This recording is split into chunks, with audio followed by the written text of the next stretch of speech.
Northwest this Wednesday afternoon, 086 60 25,000 by text message or on WhatsApp. Now, Gavin James has a new album out. It's his fourth studio album. It's called Goldrush. And one of the unique things about it is that it's in two distinctive halves, because there's one half that's upbeat and high energy and sort of, made for arena anthems, and the other is showcasing a more intimate and more vulnerable side. Well, before I play a track from it, let's have a word with Gavin. Find out a bit more about it. Gavin, good afternoon. How you doing? Good to see you, man. How's things? Yeah, good. Well, it looks like you're in a busy background there. I'm flaking, actually. It's grand. I'm just across the road from Guinness's. Oh, okay. All right. So, It's always good to have so a no, location. it's nice, actually. I just seen the bench. I was like, you know what? This is a nice place to have an interview. This feels nice. It is. It is. Yeah, nice of a nice background. Yeah. Exactly. With a creamy head. Right. Yeah. I'm just looking at some figures here, and for instance, one of your songs, "Tired," 270 million Spotify streams. Across your it was great. Across your career, 2.5 billion streams. It is. They're impressive figures. No two ways about it. My mom loves listening to this stuff, so she listens to it quite a lot. It does help. I was just thinking there about figures and about streams. Now it's different to back in the day when it was an album and you released the album. You didn't know what tracks resonated with your fans, but now you do, because you release the album. And there may or may not have been a single or maybe two before it. That'll be one way of gauging. But then you release the album, and straight away you can watch the streams and you can watch the tracks that people are picking up on. Yeah, it's really interesting. Like, particularly, I noticed it a lot on my second album. I did my second album. There's one song called "The Middle" on that album, and it wasn't on the radio. It wasn't pushed as a single anywhere. It just did mad numbers on streams, and even at the shows, I think it just resonated somehow. You never know how it happens on Spotify or anything else. Sometimes it gets put on a playlist and it gets downloaded by loads of people. But yeah, it's usually the ones that you don't think are gonna resonate as much tend to resonate more. So your favorite songs might not necessarily be the ones that usually my ones are the worst option. Right. Mine are usually the ones that are like, because I'm too close to it, so I always have to get opinions off my mom and dad or somebody that I trust with it. Yeah. Okay. I can never pick the singles or pick any of the things. The last 10 years or so, since you first came on the scene, has been really, really busy, because successful albums, this is album number 4, successful albums, and then big tours, sold out shows, and all the rest of it. It just means, I suppose, a lot of disruption, a lot of time traveling, a lot of hotel rooms. But you seem to have a good base to come back to, people that you can bounce things off, people that you can trust, people that you can zoom out from and then come back to. Yeah, I used to live in London, and when I was living there, it was a bit of I was 3 years there. It was great fun. Everything was just work, and then I travel. I do like a 6-month tour. Come back to London, do some writing. I do lots of different things. But I moved back to Dublin in 2019, so I have a dog here. Walk everywhere. Studios in town there, so it's a bit way more chill than living. I miss London alone. It's class crap, but yeah, no, definitely. I love both things. I love chilling out and watching TV with the dog and cooking food. But I love just living out of a suitcase as well. So I can't wait to go back on tour next year to do like a couple of months. But yeah, so nice having a balance of two of them. Yeah, you don't mind the mix at the moment. No, I love it. It's great. Okay. The touring's the best track. To be fair, I tour with all my best mates anyway, so it's such a buzz anyway. So it doesn't really feel like I'm leaving anywhere. And you're right with some of your best mates as well. In fact, you've sort of changed who you collaborate with on the different albums. Yeah, the first album was just myself. So when I released the Bitter Pill and the Live at Whelan's albums, and I just wrote them in my mum and dad's box room in my house, my mum and dad's house.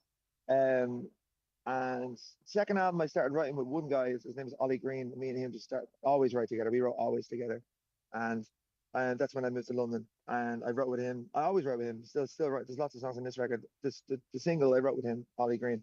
And so me and him just clicked. I never really was massively into writing songs with other people because I loved writing by myself all the time until I found the right person. I found Ollie, and then I realized that like a lot of my friends, like Mark Prendergast, he's in Codaline. He is a guitar player at Codaline. Me and him are best buds and have been for the last 10 years. we write a lot of songs together too. So it's I just really enjoy writing songs with friends. You can really tell it, like you can tell them it's crap, like it's, Uh huh. and you really bounce off each other. And there's no like wall. There's no. It's I'm very lucky to have very talented friends. To be honest, Okay. very good And and talented musician friends. and there's no substitute for honesty. So it's a sign of a good That's friendship, I suppose, when they can be honest with That's it. That's it. When they tell you you're crap, it's great. They mean it. you. And now to launch the album, you're not touring because you're playing a residency, and it doesn't get much more local than your local. Yeah, yeah. To be honest, I'm in Dulles Corner. The last one is on Friday in Fisborough, and yeah, it's gas crack. We were trying as a venue. It's really fun. It's like really intimate. It's like 120 people.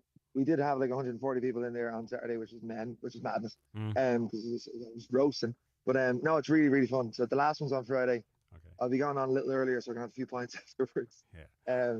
But no, it's great. It's really really fun. And it's I'm part owner of the pub as well with my brother and Alex, who's the pub in there. Oh, So brilliant. I'm rarely in there. I'm only in there for the gigs because if I try not to spend too much time in there. Good. Well, yeah, the time constraints and et cetera, et cetera. But it's great to give a wee bit of a publicity for the pub as well. No, it's such Yeah. a buzz to be honest. Yeah, all these days have been so much fun, like such crack. But yeah, and the crowds have been great as well. Mm. So Uh, over like 500 people for the whole thing. So great crack. Great. And then after that, then you're off to Holland. Do you have 10 dates in Holland lined up?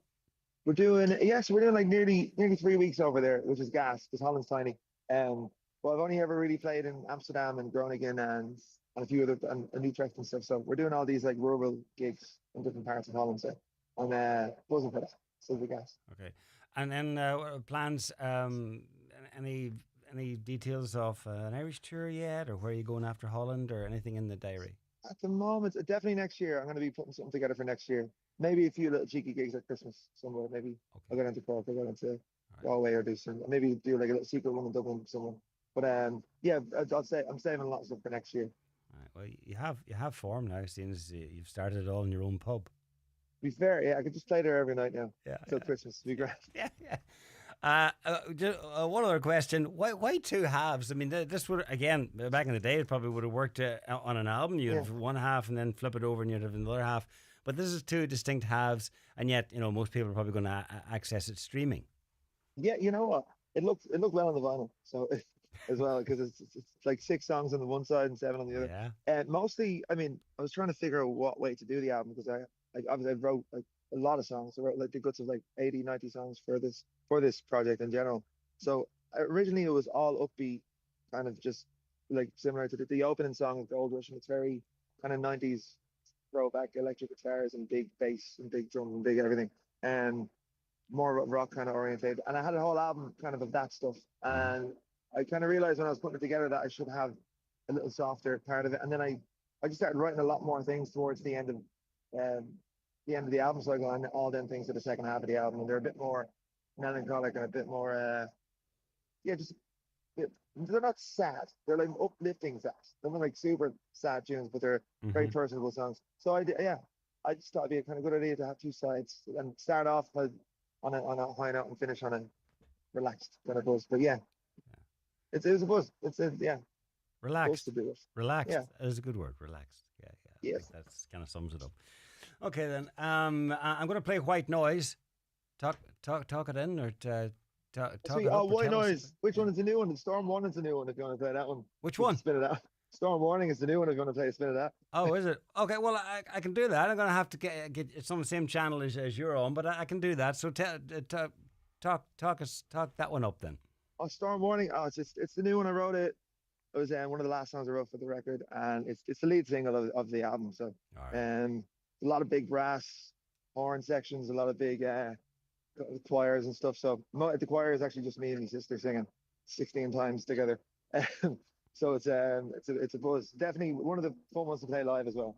So Okay. but yeah, Well, we we, cool. we we look forward to seeing you out on the road, and there's a few festivals around here you might consider maybe for next summer. Never Oh, know. definitely, yeah, I have to. Oh no, next summer is going to be chock block. I'll be down there, Okay. 100%. Good. Okay, look forward to it. Best luck with the album.